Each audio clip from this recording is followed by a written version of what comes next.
On va démarrer du coup cette plénière, rencontre, discussion, conférence, table ronde autour d'un sujet qui est un sujet important et qui est un sujet souvent soit mal compris, soit finalement invisibilisé, qui est la place des femmes dans le secteur du numérique, secteur où vous avez peut-être pu le remarquer à travers vos différentes expériences, les femmes ne sont pas légion. C'est étrange dit comme ça, mais c'est bien la réalité. Pour tout vous dire, quand on a préparé cette table ronde, on a donc invité ces 4 représentantes du sexe féminin, que j'ai volontairement choisi du sexe féminin. On en discutera, on n'est pas tout aligné, hein, vous allez voir. Et pour essayer d'avoir du coup une discussion qui porte sur ok, comment on peut penser le sujet, qu'est-ce qu'on connaît aujourd'hui du sujet, et surtout comment est-ce qu'on peut agir si on veut que le sujet change, ou en tout cas que les questions des inégalités évoluent. Et donc pour tout vous dire, on communique sur l'organisation de cette table ronde, conférence. Ah oui, petite phrase. A priori, c'est pas en repeignant les ordinateurs en rose qu'on attirera des femmes. Donc, on met en ligne cette fameuse conférence et là, bam, notre invitée, Isabelle Collet, ici présente, décide de nous bâcher en direct sur les réseaux. Du coup, ça donne naissance à une petite capture d'écran, comme vous pouvez le voir, puisque, pour tout vous dire, l'illustration qui a été utilisée pour parler d'Educatech de manière générale, en fait, comme vous pouvez le voir, c'est plutôt des petits garçons que nous avons sur l'image. Et donc, c'est vrai que peut-être que le premier réflexe qui devrait être le nôtre, est bien celui de la juste représentation. Donc, je vais lui donner la parole immédiatement. Isabelle Collet est informaticienne, enseignante-chercheuse à l'Université de Genève. Si vous ne la connaissez pas, c'est un tort, puisque c'est une des femmes, pour le coup, qui a le plus pensé les questions de numérique et de genre. Isabelle, peut-être une introduction, non pas une justification. Je trouve que, franchement, ça valait le coup de nous bâcher directement sur les réseaux. Merci beaucoup. Merci beaucoup, merci d'être bonne joueuse. Ouais, je me tiens toujours un peu mal, hein. Mais en fait, c'est pour ça qu'on m'invite. Je dois être tranquille. Évidemment. Voilà. Quand vous m'invitez, quand je dis que c'est bien, c'est que je pense que c'est bien. Et puis quand je vois ça, je me dis ah zut, on est passé à côté du truc. Mais en même temps, c'est très explicite. Et puis je vous rassure, vous êtes loin d'être les seuls à se faire piéger, parce que d'ailleurs, j'ai vu que sur la frise qui était affichée tout à l'heure, c'était un peu plus mixte. Donc là, on prend une image. Je ne pense pas qu'il y ait aucune malice derrière ça. Je ne pense pas qu'à aucun moment on se dise alors, on va mettre que des mecs, parce qu'au fond, c'est ce qu'on veut dire. Non, non, c'est qu'on n'a juste pas l'habitude de regarder. Enfin, on voit, mais on n'a pas l'habitude de regarder. Et on n'a pas non plus conscience, forcément, au moment où on conçoit cette affiche, de ce qu'on est en train de représenter.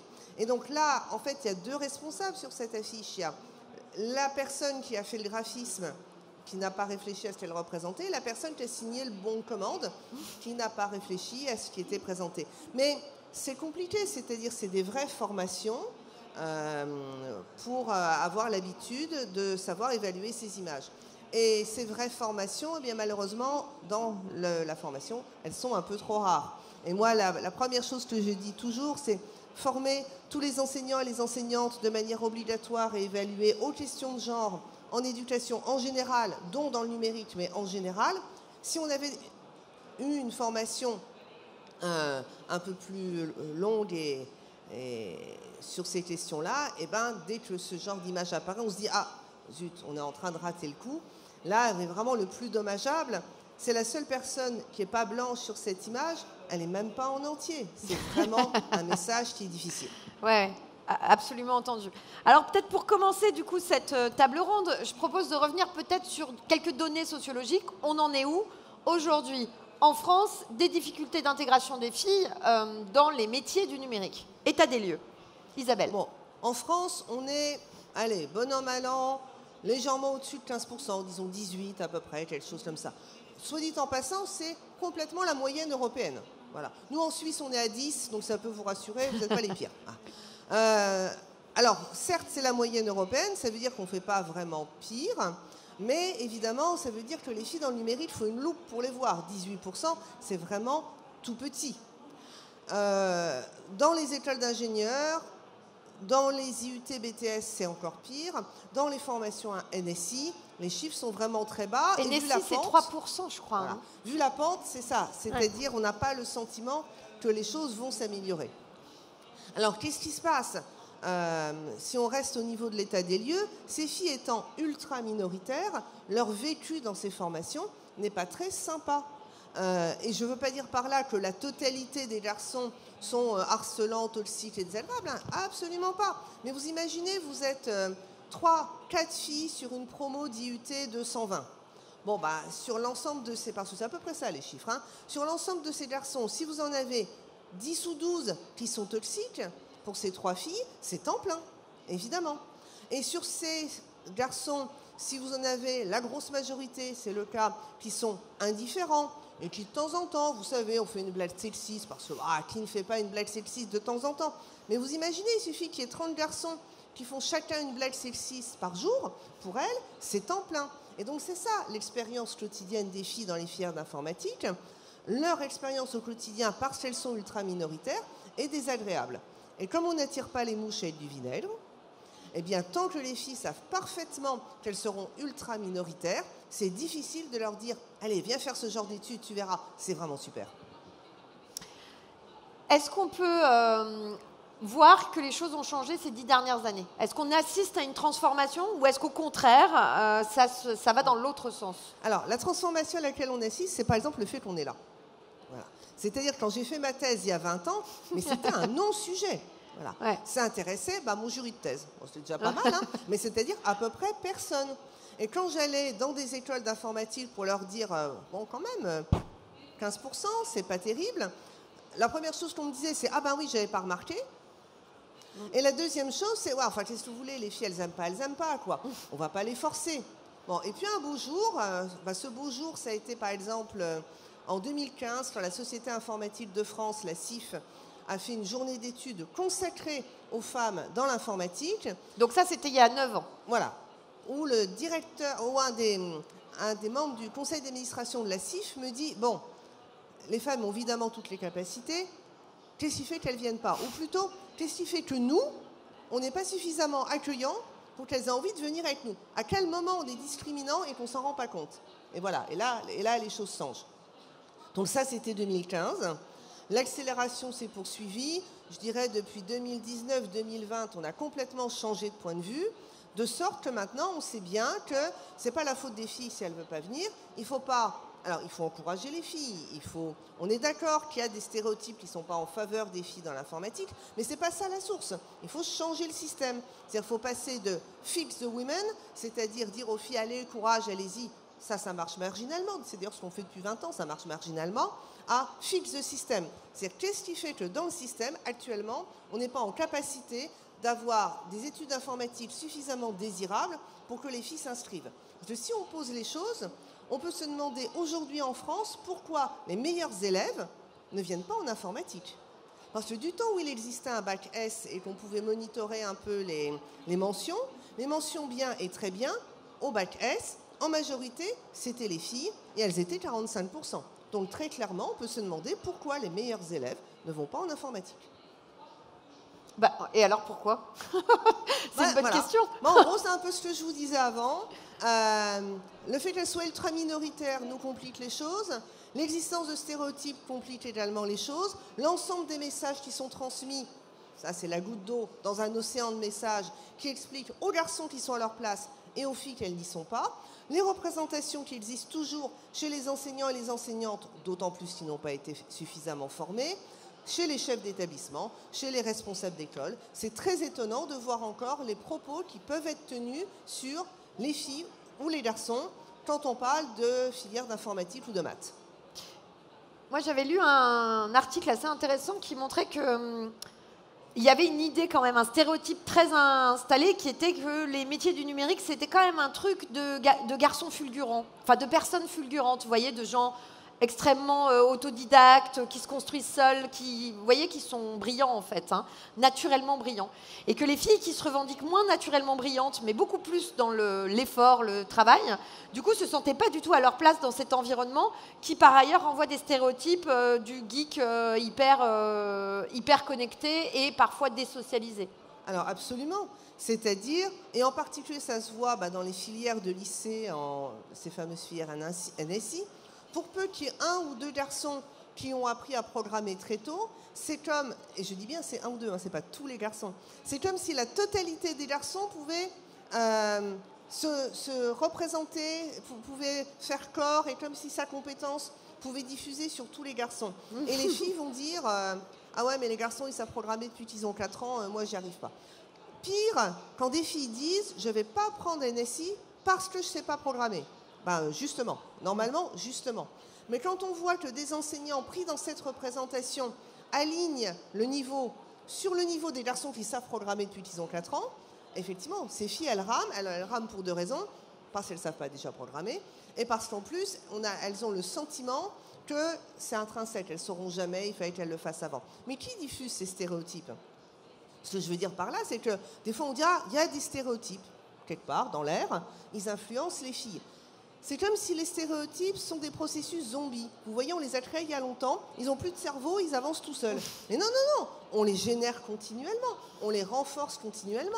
Et c'est pour ça qu'il faut faire attention aux images. Voilà, quand vous avez des chefs d'établissement qui disent, oui, enfin j'ai remarqué que chez nous, les filles, c'est quand même pas elles qui sont réellement brillantes. Elles travaillent plus, hein, mais cette fulgurance, c'est quand même plutôt chez les garçons. Et je parle d'études qui ont été menées par le Centre Hubertine-Auclair il y a 1 ou 2 ans. Quand on a ce genre de propos, je sais qu'ils diffusent les stéréotypes. Voilà, ils ne vivent pas tout seuls. Il ne faut pas penser qu'on va les éradiquer et on aura fait place nette parce que plus personne n'y croit. Si, malheureusement, on y croit encore. Donc oui, cette croyance du petit génie informatique qui est né dans les années 80 et qui ferait que soit tu l'as, soit tu l'as pas, et si tu n'as pas programmé au berceau, tu t'en sortiras jamais. D'une façon ou d'une autre, on continue à la diffuser. Si les acteurs du numérique, écoles, entreprises, jouaient réellement le jeu de diffuser d'autres images, d'autres propos, et puis compensaient, c'est-à-dire que maintenant qu'on est avec des si petits pourcentages, c'est pas de la discrimination positive. Discrimination, c'est pas bien. C'est du rattrapage. C'est des actions affirmatives. C'est-à-dire quand on est à un tel déséquilibre, effectivement, il faut aller chercher, il faut aller faire des efforts, il faut aller compenser. C'est du rattrapage. Et sans ce rattrapage-là, quand on est à 15%, très honnêtement, ça va être difficile, simplement en disant, allez les filles, courage, vous allez voir, les stéréotypes, ça n'existe pas. Merci Isabelle pour cette introduction qui donne quand même le sujet que nous allons traiter là pendant ces 40 minutes qu'il nous reste. Peggy, vous dirigez aujourd'hui une association qui s'appelle Femmes at Numérique, qui précédemment d'ailleurs était une fondation, qui a évolué ces dernières années, mais qui est toujours là pour défendre justement la cause des femmes dans le secteur du numérique. Concrètement, ça ressemble à quoi les actions portées par la fondation et surtout, pourquoi avoir décidé de se rassembler pour agir? Merci Dory, bonjour à toutes et tous. Alors, un petit rectificatif, il y a bien une association et une fondation, mais je vais en reparler. Il y a bien les deux. Toujours les deux, et je vais expliquer pourquoi. Pourquoi la fondation, au départ, a été créée en 2018, c'est ce dont parlait Isabelle Collet en début de propos. C'est un constat d'échec. Un constat d'échec, c'est-à-dire en 2018, les associations qui étaient autour de la table, dont le SIGREF et Numéum, les organisations professionnelles sur le numérique, se sont dit comment se fait-il qu'aujourd'hui, malgré les 10 ou 15 dernières années en présence où il y avait des actions sur le terrain pour amener les filles vers le numérique, comme disait Isabelle, allez les filles, allez-y, c'est intéressant, etc. Ça ne fonctionnait pas, on ne voyait pas d'amélioration au niveau national. Donc c'est à partir de ce constat d'échec que la fondation a été créée. Et je dois dire que quand on intervient avec Isabelle, je crois que la phrase qu'on entend le plus, c'est « après tout, si elles ne veulent pas y aller, c'est pas très grave ». Eh bien si, c'est grave, il y a des enjeux, et notamment des enjeux économiques, au-delà de l'enjeu de société qui est quelle société nous voulons, quelle est la place des femmes dans cette société, etc. Il y a un vrai enjeu économique pour la France, parce que dans ce secteur-là, qui est un secteur pourvoyeur d'emplois, qui sont des emplois au cœur de la stratégie des organisations et qui sont des emplois que l'on retrouve dans tous les secteurs. Donc, j'aimerais juste prendre 2 petites minutes pour donner quelques exemples, parce que c'est vrai que quand nous, on est dans le numérique, donc on a l'impression que c'est évident, mais ça ne l'est pas pour tout le monde. Vous allez retrouver, par exemple, du numérique dans l'agriculture. Aujourd'hui, les sols, le climat sont étudiés par de la modélisation. Aujourd'hui, on peut mettre des capteurs sur les bêtes pour surveiller la mise bas, pour pouvoir aller se reposer et être en forme au moment crucial. On a du numérique en santé, pour améliorer les diagnostics, la prévention, faire de la prévention par exemple non invasive de cancer, pour par exemple de l'impression 3D sur la reconstruction mammaire pour éviter le silicone, dans les administrations, dans le juridique, dans la transition énergétique pour simuler la réduction des énergies dans les bâtiments.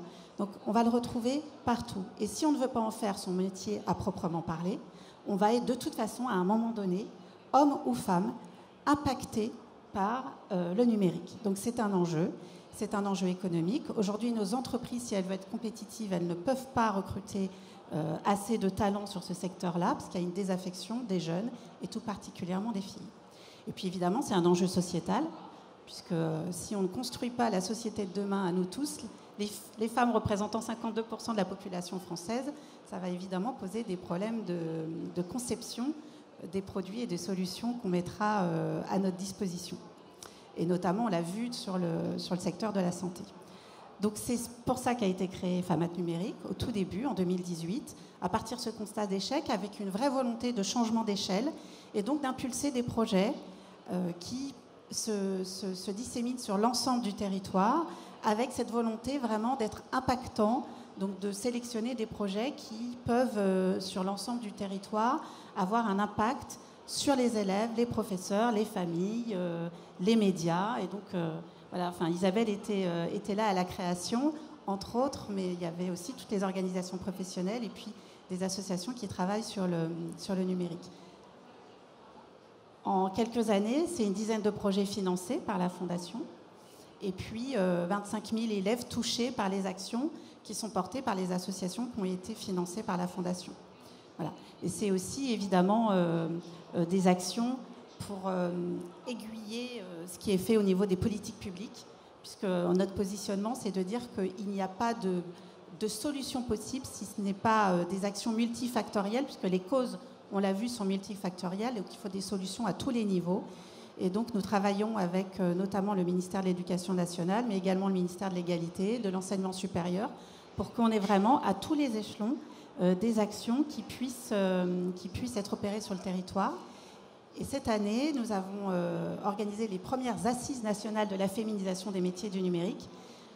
C'est une vraie volonté de l'écosystème de les appeler comme ça pour vraiment insister sur l'importance de l'enjeu. Et au cours de ces assises, nous avons remis au ministre un plaidoyer qui reprenait une quinzaine de propositions. Et ces propositions, je vous le dis, parce que c'est important, ça veut dire aussi qu'il y a une volonté de la politique publique. Je pense que c'est important que ça ne soit pas uniquement les opérateurs de terrain, mais qu'on soit bien soutenu par une politique publique. Et aujourd'hui, il y a un plan interministériel, Toutes et tous égaux, qui est porté par le ministère de l'Égalité. Et dans les propositions du ministère, il y a eu un programme qui s'appelle Tech pour toutes, qu'on a eu le plaisir d'initier avec d'autres acteurs et qui va accompagner 10 000 filles dans la tech entre le lycée et le supérieur. Peut-être, je crois savoir aussi que du côté des travaux, en tout cas de l'association et de la fondation, il y a vraiment un enjeu d'accompagner par moment du problème de connexion, d'accompagner aussi les plus jeunes. C'est-à-dire que ça ne commence pas nécessairement au lycée. Ça ne commence surtout pas au lycée. Ça commence bien avant. L'orientation, elle est jouée bien avant la seconde, en fait. On choisit, elle est jouée bien avant la troisième. Il y a une étude qui montre que il y a un changement en primaire, en classe de CP, au moment où on apprend à lire et à écrire. Il y a sur quelques mois, il y a une bascule qui se fait où les filles, en quelques mois, se désintéressent du calcul et se trouvent des compétences beaucoup plus faciles à la lecture et à l'écriture. Et après, donc, ça s'intensifie tout le long du parcours scolaire. Évidemment, tout ne se joue pas à l'école. Les familles, les médias, on l'a vu, jouent beaucoup contre nous, si je puis dire. Donc, mais c'est effectivement dès le plus jeune âge. Moi, j'ai l'habitude de dire, c'est même dès l'échographie. C'est ce qu'on projette sur son enfant, si c'est une fille, si c'est un garçon. Qu'est-ce qu'on a envie pour le futur et comment on va se comporter avec son propre enfant. Donc ça, c'est effectivement très important. Et nous impulsons des actions, effectivement, dès le plus jeune âge. Vous avez raison, Dory. Merci. Isabelle, je vous ai vu marmonner quand même. C'était sur le coup du calcul, je crois, ça passe pas. Oui, en fait, c'est quand tu as dit ça s'intensifie. Quand tu dis ça, on a l'impression que les filles sont de moins en moins bonnes en maths. Non, voilà, c'est pas ça. Voilà. Et puis, alors effectivement, elles accusent le coup à l'arrivée en CP. Et puis, heureusement, c'est pas de pire en pire. Et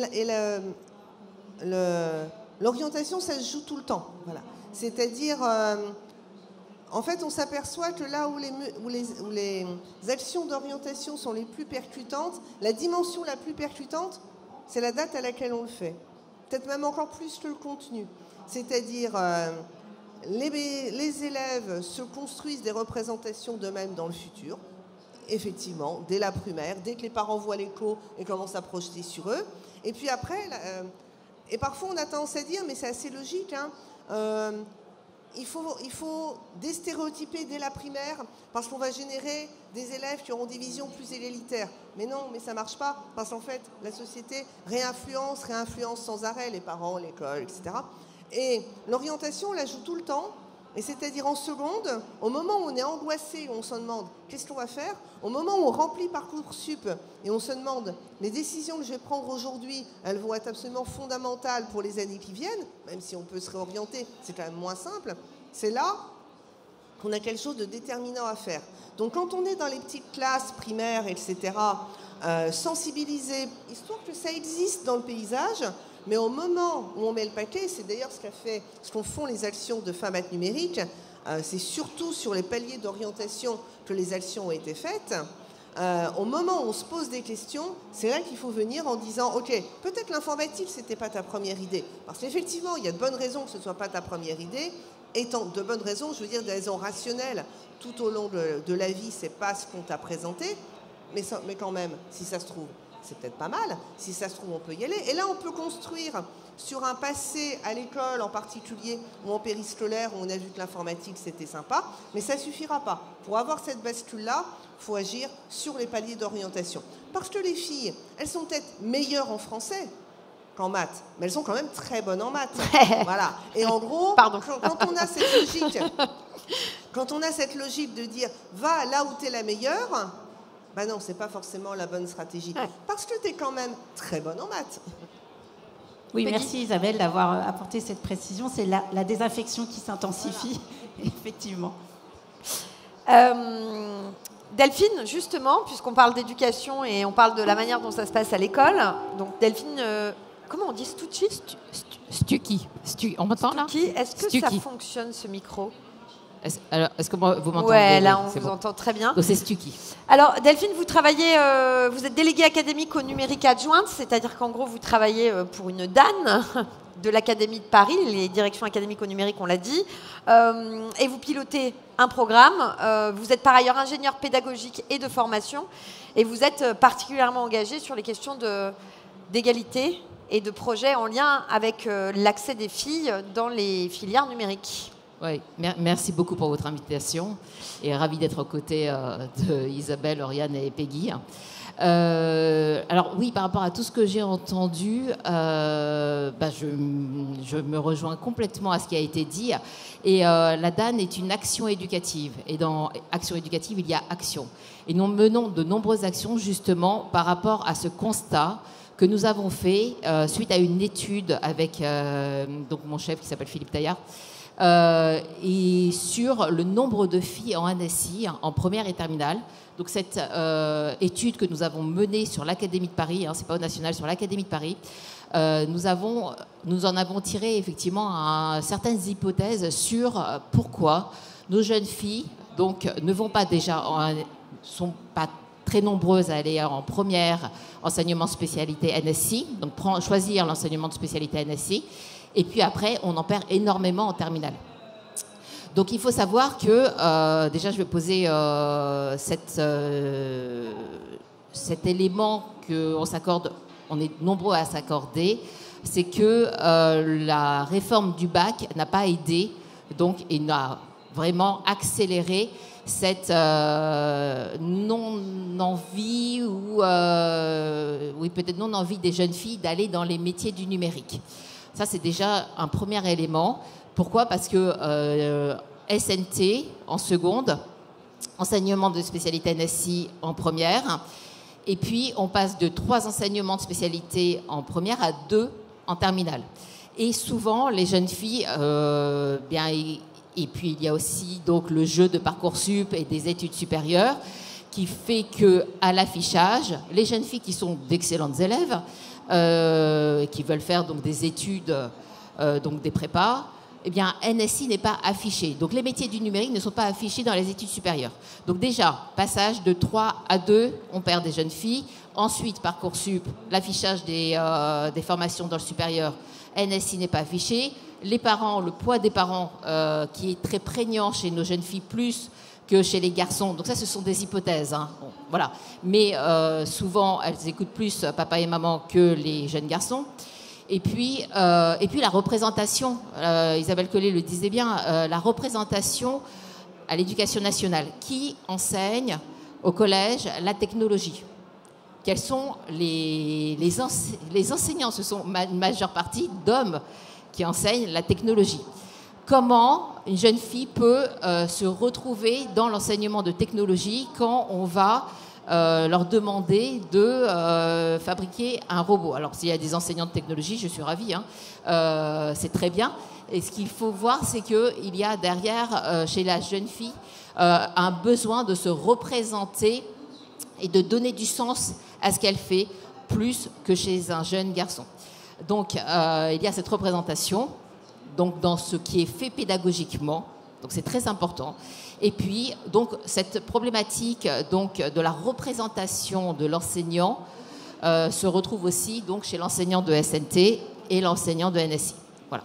Donc ça, voilà, je vous ai posé un petit peu le cadre. Cette étude, donc on s'est rendu compte effectivement, peu de jeunes filles. On en perd, et donc la DAN de Paris a décidé de mener de nombreuses actions.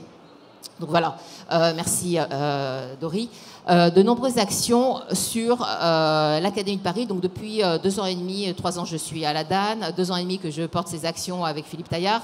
Et ces actions, nous les menons en partenariat avec Femmes du numérique, avec lequel nous sommes vraiment très liés, puisque, je le dis, une académie ne peut pas faire tout seul. Donc, nous croisons nos compétences et nous sommes intimement convaincus que si les actions, pour que ça puisse marcher, et encore, il y a beaucoup à faire, mais en tout cas, pour que ça puisse marcher, c'est qu'il faut s'associer. Donc, l'institution, donc la DAN, l'Académie de Paris, les associations, donc Femmes numérique, mais je m'associe aussi avec de nombreuses associations, et les entreprises. Il faut absolument faire rentrer les entreprises dans ces réflexions. Et c'est pour ça que nous avons construit ces actions académiques qui tournent autour de 3 leviers. L'orientation, donc pour que les élèves puissent réfléchir à leur orientation des parcours de formation multiples, car si on n'a pas cette visibilité, si nos élèves n'ont pas cette visibilité de ce qui peut être proposé, ils ne peuvent pas avoir envie. Et nos jeunes filles, beaucoup pensent qu'il faut faire Bac+8. Non pas qu'elles ne puissent pas, mais peut-être que, là on l'a mené avec notre partenaire OnePoint l'année dernière, on a mené une belle action qui s'appelait Chemin d'avenir, où OnePoint nous a ouvert la belle entreprise qui se situait. C'est pour déconstruire aussi cette idée qu'on va travailler derrière un ordinateur, et là emmener donc nos jeunes dans des lieux inspirants du numérique. Voilà. les formations multiples, on les rencontre aussi. Il faut dire qu'on peut rentrer aussi dans le numérique de Bac+3 à Bac+8. Avec 42, nous menons aussi des actions auprès des lycées professionnels et des jeunes filles qui accueillent justement ces jeunes filles de lycées professionnels à 42. Ça, il faut vraiment que ce soit su. Point, vous pourrez voir que ce graphique ne fonctionne pas du tout. Enfin, que les choses soient dites, il y a eu un petit problème d'import. Vous voyez, 42, c'est plus première et terminale. Imaginez que les choses se décalent quand même. Voilà, pour information, ce graphique est trompeur. Oui. Alors oui, ça va porter à confusion peut-être. Oui, 42, c'est première et terminale, donc c'est pour nos lycées professionnels. Oui, j'avais pas regardé ça. Mais ne vous inquiétez pas, j'ai des flyers pour ceux que ça intéresse, donc vous pourrez toujours après rediscuter avec moi. Nous sommes vraiment dans une logique. Donc j'en étais effectivement à ces différentes actions sur l'orientation. Orientation, je rejoins complètement Isabelle sur les dates où on mène ces actions. C'est pour ça qu'on mène une belle action avec Prologin, l'association Prologin, qui sont des gens extraordinaires, présidés par Valentin Seu, et qui propose, on a construit complètement une action, et là on fait la 3e édition le 15 janvier. Et pourquoi cette date-là? Parce que nous sommes juste avant l'ouverture de Parcoursup. Et là, on invite donc les premières et terminales NSI à distance à venir avec leurs enseignants pour, donc en 2 temps, première heure, femmes inspirantes. Et là, nous aurons Fadila Le Turc et Lucille Lim Noyel, donc de très belles personnes qui œuvrent dans le numérique. Et puis, 2e temps, aller à la rencontre donc dans des salons où nos élèves vont pouvoir aller discuter avec des étudiants. Et c'est extrêmement important de descendre et de ne pas dire « c'est moi, la femme de l'âge que j'ai, qui va parler à des élèves », mais ce sont des étudiants qui vont parler à des élèves. Et donc, le différentiel d'âge est beaucoup plus impactant par rapport à le message que l'on veut faire passer. Voilà, donc je vais vous parler des 3 leviers. Il y a aussi la mixité, donc bien évidemment sur lequel nous agissons pour nos actions. Et moi je rejoins, j'adore cette phrase que porte Femmes Numérique, pourquoi se priver de 50% des talents? On ne peut pas réfléchir comme ça. Donc il faut absolument dire à nos jeunes filles qu'elles ont toute leur place dans le numérique. Et suite à une action qu'on avait menée, il était assez étrange de voir que on a monté un jeu avec OnePoint, donc, qui est présenté cet après-midi sur le stand de la région académique Île-de-France. Donc je vous invite tous à y aller parce que les élèves vont jouer. C'est un jeu de cartes que l'on a conçu pour déconstruire les biais de genre, les stéréotypes. Et on l'a construit avec OnePoint, Académie et OnePoint. Et ce jeu, donc on espère vraiment qu'il va pouvoir être déployé. Et on se rend compte que les jeunes filles, à la question avec 12 en maths, est-ce que je peux continuer dans le numérique ou me lancer dans des études? Non. Alors qu'un garçon va dire oui. Donc là, on est complètement dans la déconstruction qu'il faut absolument avancer avec nos jeunes filles. Voilà. Et le 3e levier dont je voulais parler, c'était les métiers. Donc découvrir les métiers. Les métiers du numérique, ce n'est pas que informaticien. Il y en a une multitude aujourd'hui. Donc, c'est extrêmement important aussi de leur faire découvrir ces métiers, donc, au travers donc, des actions que nous menons, donc, notamment avec Vivatech, où nous amenons nos élèves à découvrir ce grand salon de la tech donc, au mois de juin. Et c'est effectivement là où Elisabeth Borne a annoncé cette action de Tech pour toutes, sur laquelle l'Académie de Paris s'associe donc avec plein d'autres acteurs, et notamment Femmes Numérique. Comme vous voyez là, cette cordée ou ce parcours d'accompagnement, comme vous voulez, on est intimement convaincu à la DAN qu'il faut suivre nos élèves. C'est-à-dire qu'un élève qui a fait ce chemin, c'est pour ça qu'on parle de chemin d'avenir, et qui a été sur une action avec OnePoint et Femmes Numérique. Nous remenons cette action avec Banque de France cette année, le 28 février, qui nous ouvre ses portes pour nos élèves. Eh bien, nous devons le suivre. Et si je peux répondre à une réflexion, en tout cas, que nous menons, c'est pourquoi, malgré toutes les actions, parce que nous, on est intimement convaincus que nos actions sont top, hein, mais on est plein. Et pourquoi on n'arrive pas à faire bouger les choses? Il nous semble essentiel à la DAN qu'il y ait une plateforme qui puisse suivre ces élèves, sur lesquels les élèves puissent montrer, qu'il puisse y avoir une visibilité des actions, que les élèves puissent s'inscrire sur ces actions et qu'une élève de 5e qui a fait cette action puisse faire une autre action en 4e et ainsi de suite jusqu'à les études supérieures, que ces actions que ces élèves suivent puissent être valorisées. Alors comment ça peut être valorisé? Ça peut être valorisé sur Parcoursup. C'est effectivement... on a à un moment donné le besoin que ces élèves puissent être valorisés, donc pourquoi pas des open badges à partir du moment où elles vont mener ces actions. Voilà. Merci. Du coup, merci beaucoup pour la totalité Dory, de ces actions, cette cordée, ce parcours. Peggy, un complément, je crois. Oui, merci Dory. Je voulais rebondir sur les clés, le facteur clé de succès de proposer des actions au moment des temps forts liés à l'orientation. Aujourd'hui, force est de constater que le libre choix de l'orientation ne fonctionne pas, puisqu'on voit bien que en amont de l'orientation, les biais de genre, les stéréotypes et les freins qui sont posés ne permettent pas d'orienter correctement, on va dire, en fonction de ses appétences ou de ses compétences. Donc il y a un vrai sujet, je pense, vraiment à traiter par l'écosystème au global, l'éducation, les entreprises. Le lien avec les entreprises est très important. Et effectivement, à FAMAT Numérique, dans les fondateurs, ce sont des entreprises notamment. Donc il y a une véritable envie de la part des entreprises également de faire acte de pédagogie pour expliquer ce qu'est le numérique. Je voulais juste rebondir sur ce sujet parce que les actions ne peuvent pas être portées uniquement par l'éducation nationale. Évidemment. Je pense que c'est important qu'on comprenne bien que c'est une multiplicité d'actions faites en collaboratif.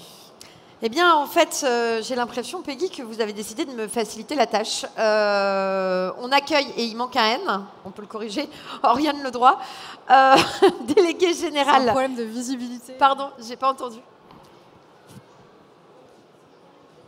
Un problème de visibilité des femmes. Eh ben, clairement, je pense que je t'ai maltraitée. Je ne vois que ça comme explication. Alors, Oriane, c'est important que tu sois là pour moi pour plusieurs raisons. Mais la principale, c'est surtout parce que, d'une part, c'était quand même difficile de ne pas se poser la question de la place aussi des femmes dans le secteur des EdTech, puisque nous sommes à Educatech aujourd'hui. Et puis par ailleurs, parce que on peut imaginer aussi que la transformation numérique de l'école ou de l'éducation permettent peut-être aussi de changer la donne en termes de représentation ou de passage à l'action ou même d'acculturation des jeunes filles au secteur du numérique. La question est large, tu la prends dans le sens que tu veux. Et je crois savoir que, par ailleurs, le fait qu'on soit que des femmes aujourd'hui, tu te demandais si c'était peut-être la meilleure des idées de ne pas avoir invité d'hommes sur cette table ronde. Ce sera l'occasion peut-être de la question de fin, on le garde pour la fin. Ok ? Très bien.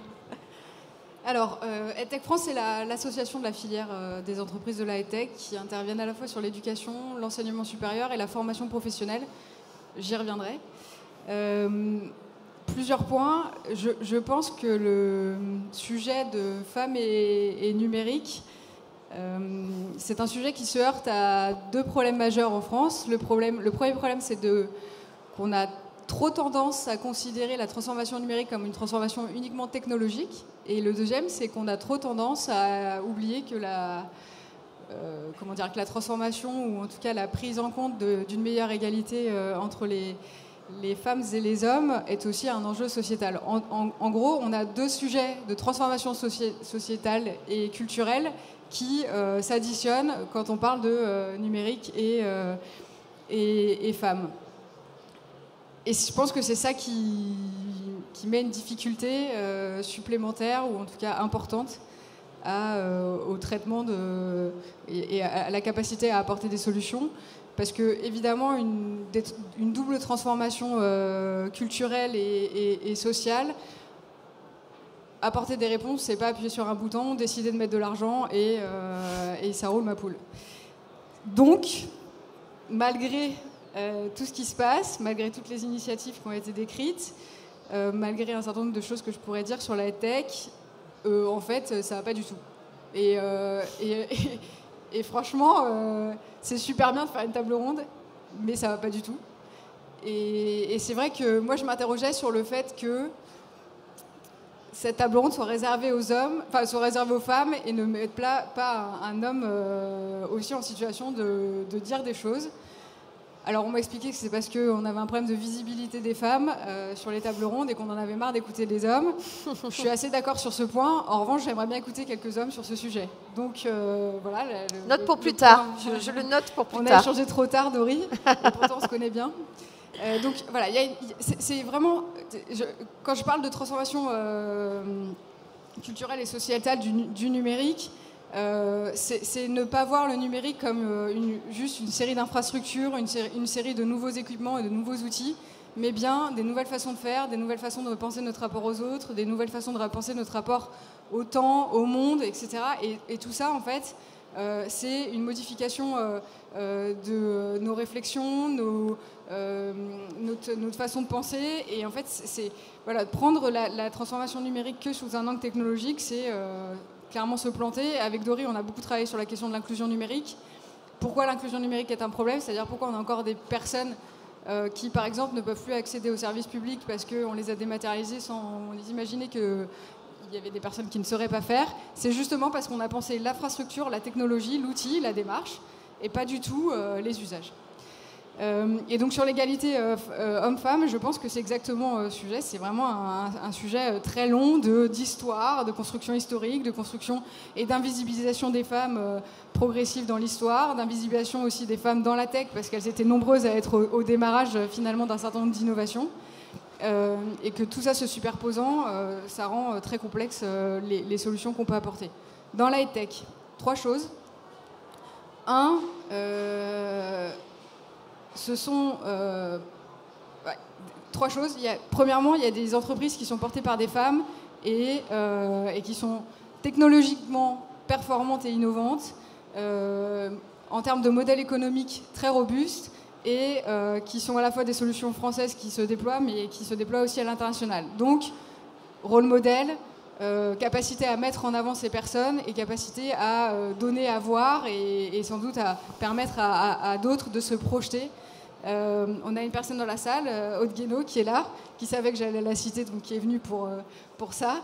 Mais on en a plein d'autres. On a Fatma, qui est la DG de Hello Charlie. On avait sur la table ronde précédente, si vous étiez là, Nejma, qui est la cofondatrice de Knowledge, qui est une des sociétés aujourd'hui les plus intéressantes sur l'IA au service des enseignants. On en a. Dans mon bureau, j'ai plus de femmes que d'hommes, et la majorité d'entre elles est CEO. Donc voilà, il y a une représentation qui peut être portée et qui est portée par des entrepreneurs qui sont dans l'high-tech.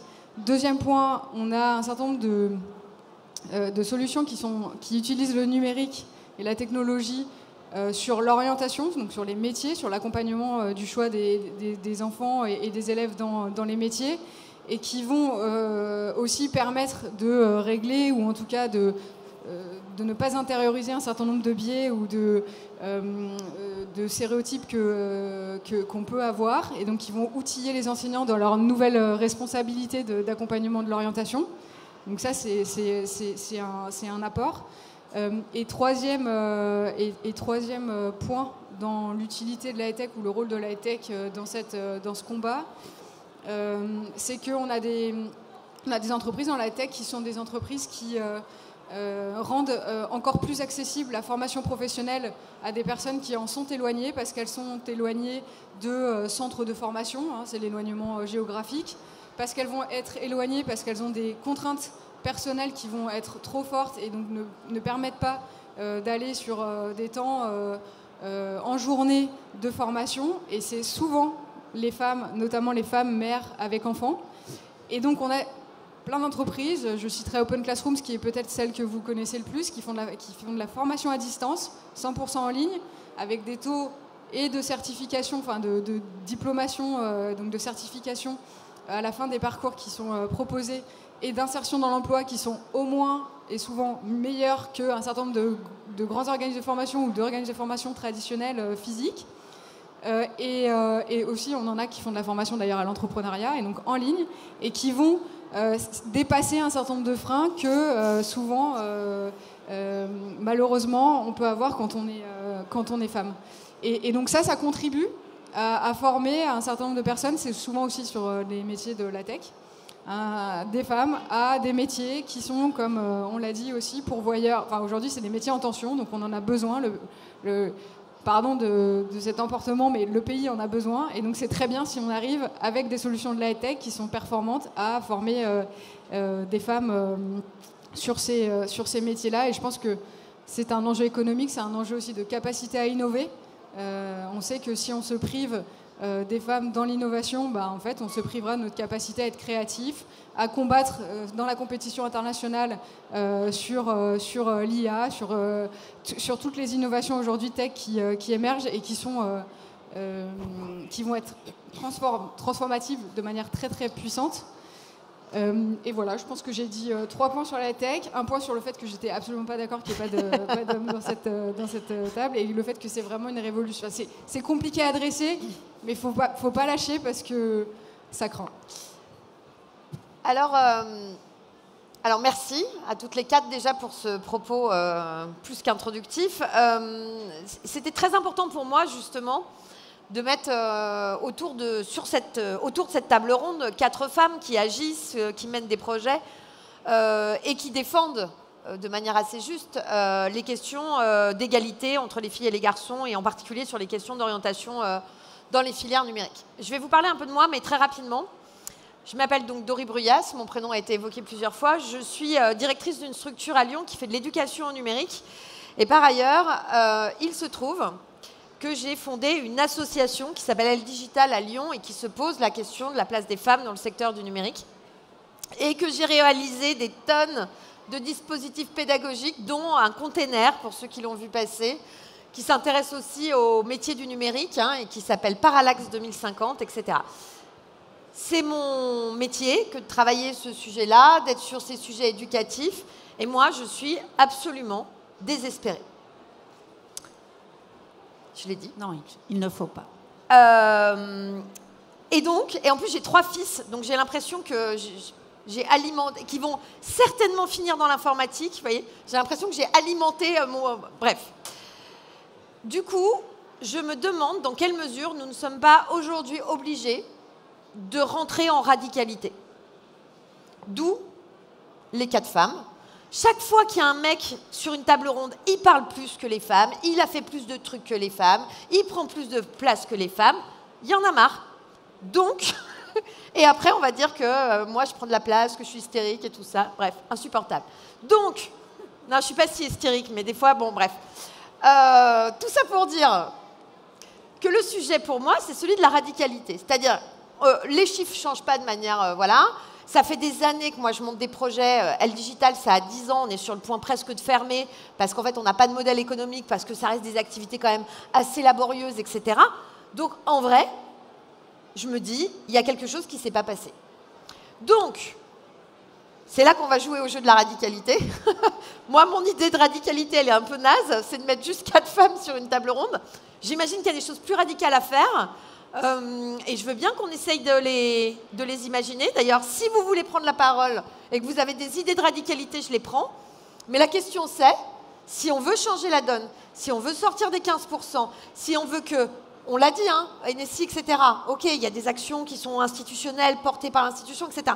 Mais est-ce qu'à un moment donné, je ne sais pas, moi, il faut faire des classes de filles, il faut séparer les filles des garçons, il faut forcer les filles à aller dans le numérique, j'en sais rien. Mais... est-ce qu'à un moment donné, on ne peut pas imaginer des choses? Et je crois qu'il y a une demande de prise de parole. Et puis après, je vous donnerai la parole à vous aussi sur vos idées de radicalité. Est-ce qu'on a un micro à prêter? Merci beaucoup.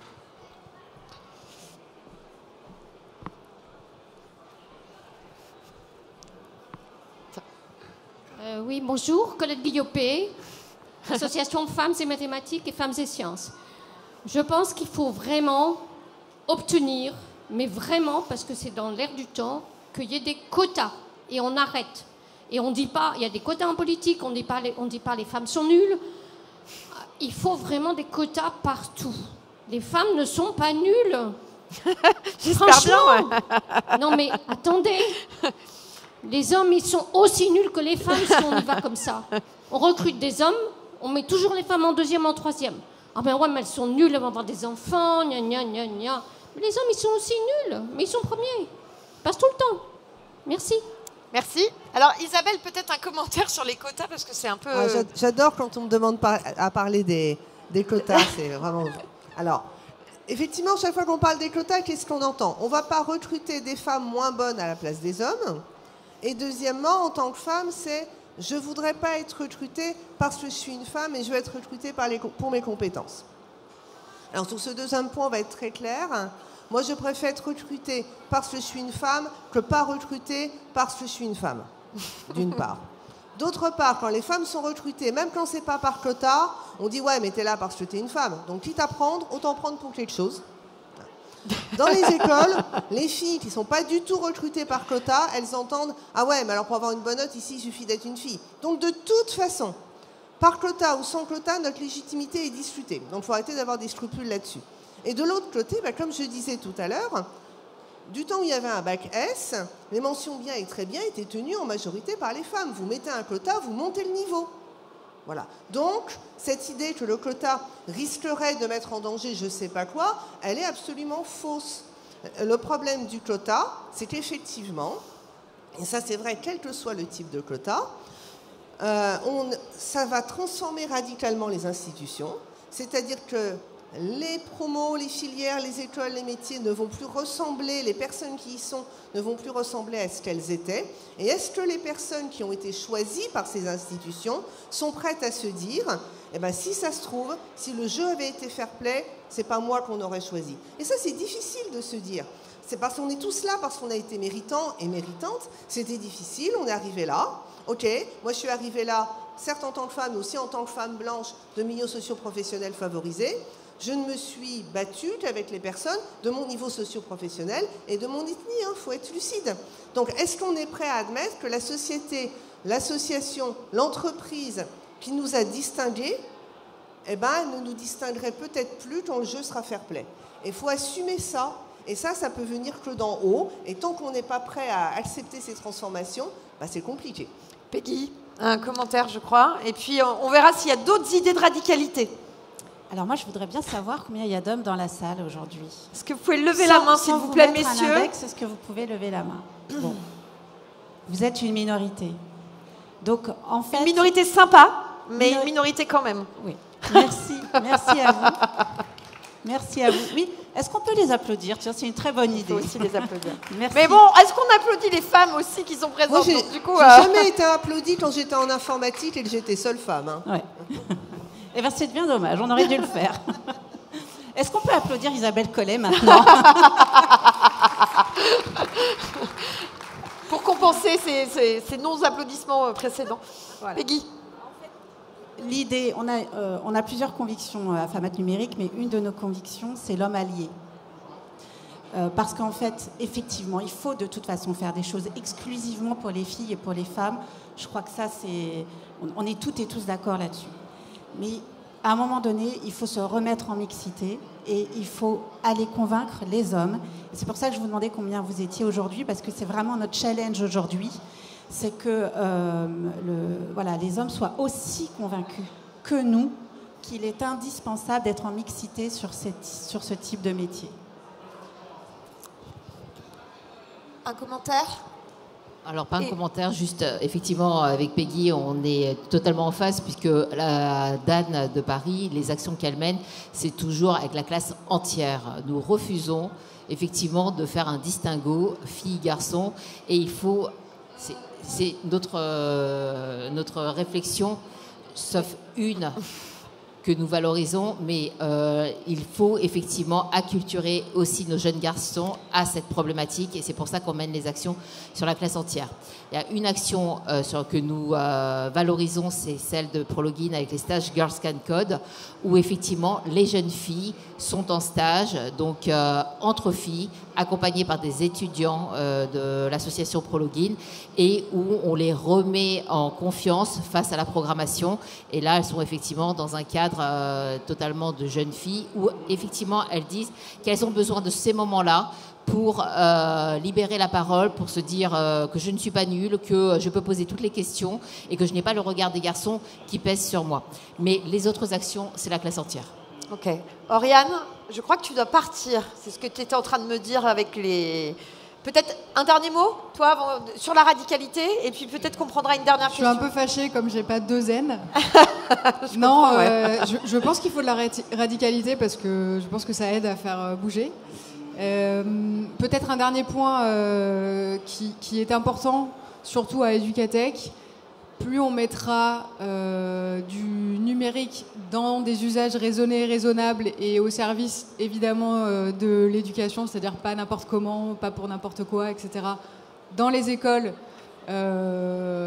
pour les enseignants et pour les élèves, plus en effet, sans doute, on aura aussi un éveil de l'appétence qui naîtra du côté des petites filles autant que des garçons et plus peut-être on aura un certain nombre de velléités d'en faire son métier. Mais clairement, ça ne suffira pas. Et moi, j'aime beaucoup le fait qu'à un moment donné, il faut aller bien plus loin que juste des actions qui sont encore une fois hyper utiles et intéressantes, mais qui manifestement ne suffisent pas à régler le problème. Et je suis désolée, mais il faut vraiment que j'y aille. Pas de souci. Est-ce qu'il y a une autre proposition de... Merci Oriane. De radicalité? Une dernière? Oui, une proposition de radicalité.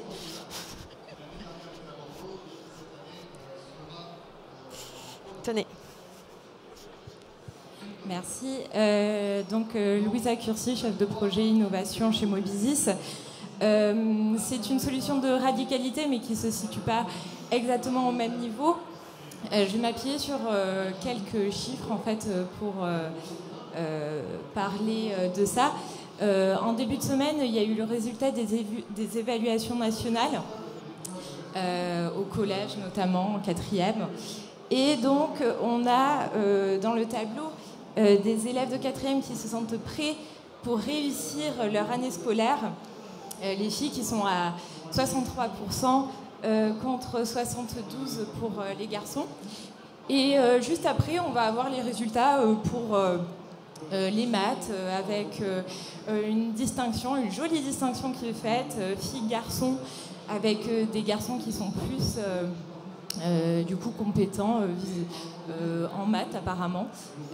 Moi, j'aimerais bien qu'en termes de radicalité, on la pense plus au niveau de l'éducation, de l'instruction, et ce, dès le plus jeune âge, et qu'on arrête finalement de faire un distinguo comme ça et de mettre dans les études, dans les résultats d'évaluation, des tableaux qui finalement n'apportent aucune solution, qui sont juste là pour continuer à creuser ce gap, et qu'en fait ces tableaux, on en fasse véritablement quelque chose et des clés pour l'enseignement, pour les enseignants, enseignantes, et pour finalement ne pas reproduire des stéréotypes de genre dans leur pratique et dans leur enseignement, dans la valorisation des compétences de leurs élèves par rapport calqué sur le genre et la matière en question.